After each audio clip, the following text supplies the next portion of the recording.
Hello, everyone. Today's book is all about family and family dysfunction and the deep, dark secrets families can hold. And it's a great, great example of psychological horror at its finest, and you do not want to miss it. But first, as always, I want to remind you that I have books for sale. You can find those, the ones you see right there on the screen, at the link in the description. And be sure to pick up your copy of Ooze, Little Bursts of Body Horror. My story is included in this anthology along with 20 other authors. And you need to get your ooey gooey body horror on. And you can find that at the link in the description as well. All right, let's get on with the video. All right. So the book we're going to be talking about today is called Mothered by Zoje Stage. I previously reviewed her book Baby Teeth. Let me know in the comments if you read Baby Teeth, because if you did, you know why it's one of my favorite books. Just that whole atmospheric story and narrative that she spins in that one. And I was really looking forward to this one, and I was not disappointed in the least. Two things about this book I want to get clear right off the bat. First, the way you feel about the characters in this book at the beginning are probably going to change drastically by the time you get to the end.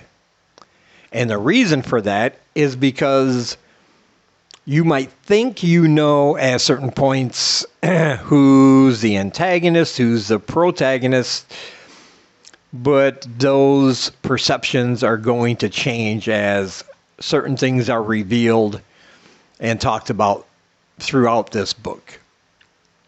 And I really like that because none of these characters are inherently good. None of them are inherently evil. But they all have their secrets. And it's going to be up to you and us, as the reader, to determine how we feel about some of those secrets. But your perceptions, I think, will change as the book progresses. At least mine did. The second thing I want to talk about, not the ending, but the prologue. Because that prologue stuck with me throughout the whole book, and let me tell you why. Because right at the beginning, the very first words in the story, the very first little short prologue there, we find out what happens. We know how this story is going to end. And it is brutal and it is horrifying. And because we know that, as we're reading along and the story starts coming together, it just drips tension like a leaky faucet. Because at any given time, at any given interaction, in the back of my mind, I remembered that prologue, and I was thinking, oh, this is where it's going to happen. We get to see how this thing at the beginning actually went down. And so every page was filled with this dread that we were about to witness something terrifyingly brutal. And that made this book just filled with so much tension. I could hardly stand it sometimes. This is a book, I don't want to say it's a book about the pandemic. It's set in a time during the pandemic, but it's set at the time after the lockdowns have ended. Shortly after the lockdowns have ended, there's vaccines available at that point in this book when we start. But this background of the pandemic and what everybody has gone through during those 2 difficult years is the basis for how the story progresses. So a lot of people say it's a pandemic book, but I don't really think it is. Grace lives alone. Right before the pandemic started, right before the lockdowns began, she bought her first house. And because of the pandemic, of course, like many, many others, she lost her job as a hairdresser. And then the lockdowns happened and her savings started running out. So she's a little bit low on money. She's having financial difficulties.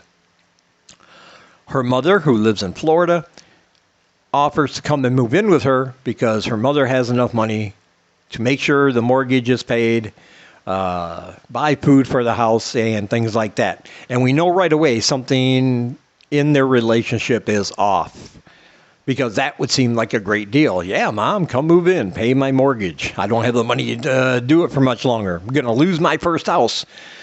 But still, there's that hesitation. There's something in Grace's mind that really doesn't want her mother around.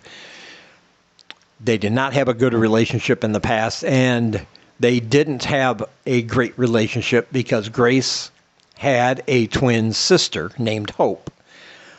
Now, Hope had cerebral palsy and was confined to a wheelchair. And despite the special needs, Hope was very smart. Hope was very talkative. She was she had a lot of hopes and dreams of things she wanted to accomplish in her life. She did very well at school.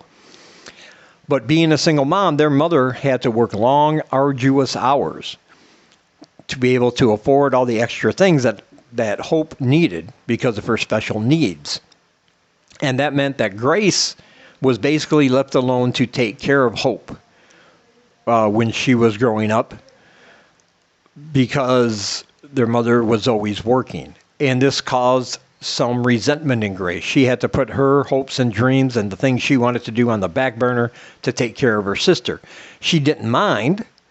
Her and her sister seemed to get along very well. They had a good relationship. However, if you think Hope is going to be the sympathetic character in this novel, think again. Because even though she was smart and she had an outward appearance of being friendly and nice to people, she was a bit of a monster sometimes. She was manipulative and a bit, I'm going to say, sociopathic. Yeah. So even though you should have a strong sympathetic character in here, Zoje turns it around and it says, nope, that's not going to happen here. But Hope passed away. Hope died. And this death caused an even bigger rift between Grace and her mother. But finally, she decides to let her mother move in. And that's where the tension starts building, because they do get exposed to the virus again, and they have to kind of self-isolate together in that house for a month. And as soon as her mother moves in, Grace starts remembering long suppressed memories of certain things. She starts having these incredibly detailed nightmares about certain events in her past and the past of her family. And her mother seems to be kind of passive aggressive. It's not the same mother she knew growing up. Her mother now likes to cook, which she never did before. She likes to say she wants to support Grace. She wants to help Grace out. She seems to be progressive-minded. When Grace introduces her mother to her best friend, who happens to be gay, Grace's mother just accepts him. She likes him. But on the other hand, Grace's mother says some things and acts a certain way that makes Grace think she is faking, that she is just trying to manipulate Grace, and because of some things that happened in the past. And so she doesn't quite know whether her mother is being real or whether her mother is just trying to mess with her life. And because of the death of Hope and the things that transpired leading up to that death, Grace starts feeling like perhaps she did something wrong, or maybe she's just starting to lose her mind from, experiencing those first lockdowns, and now they have to stay inside again, and every day is something else and something else until she can almost not stand it anymore. She's starting to lose her grip on reality. Those old suppressed feelings and memories are starting to bubble up. Her nightmares are getting more and more pointed and vicious. And then it will all finally come to a head. But this book is just such a tense psychological horror. And it's something you will not soon forget. This is, as I said, this is about family dysfunction, family secrets. And like I said again, at the beginning of this book, that prologue is going to tell you everything you need to know about where this is going. But getting there is the fun. Figuring out when things are going to kind of go off the rails and how it's all going to happen is the fun part of this book, figuring all that out. This is another fantastic novel by Zoje Stage. And I'm not going to compare it to Baby Teeth. I love Baby Teeth. I love this one. If people were to ask me which one is your favorite, I would say whichever one I'm reading at the time. And I would mean that.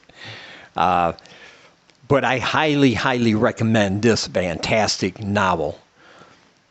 It is a master class in how to build tension and release it over time, revealing certain secrets throughout the book in a stuttered manner. So it always keeps you guessing. It always keeps you reading.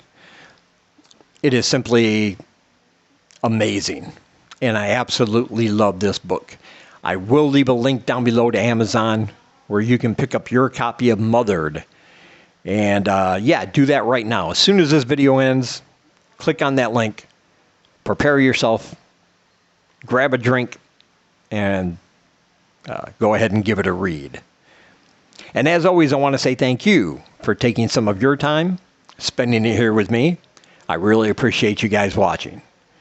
And until we meet again, keep reading spooky, my friends.